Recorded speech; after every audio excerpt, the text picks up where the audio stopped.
Ever start a fire without a match? Here's how you can get it done. Char cloth is the result of putting cotton material into a burn chamber. We use a metal tin, about 1/2 inch deep to 3/4 of an inch deep, anywhere from 2 to 3 inches in diameter. We take the lid and we poke a hole in it with a nail, just a small hole, to allow the impurities to escape when heated, leaving nothing but carbon.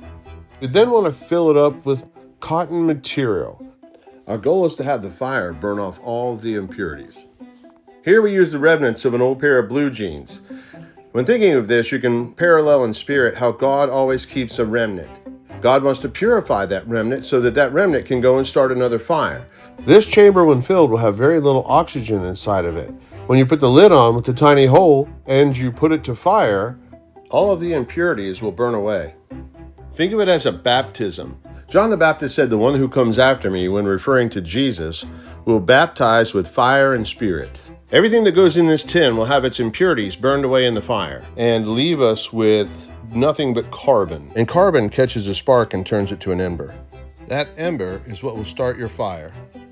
When we do these kind of projects, we never want to forget to parallel on earth as it is in heaven. God's will be done, His kingdom come. And so we want to take a look at what God is having us to do in our passions in the physical and run that alongside our passions in the spiritual. And once you have this full of your cotton material, put the lid on the tin and then put it directly into the fire. Try to keep the coals around it even so you get an even burn. While it's in the fire, the metal will heat up.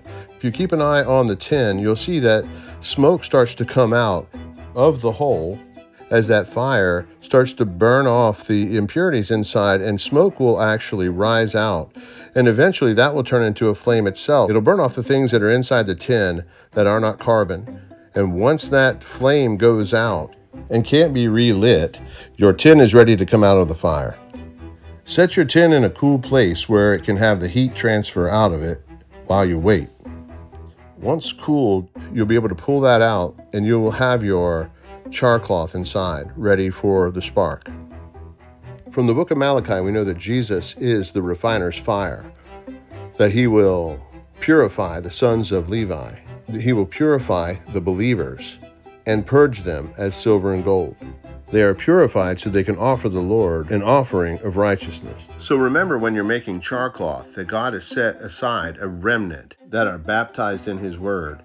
And there are those out there waiting for this word to baptize them as well, to start a fire that will never go out and be passed from generation to generation.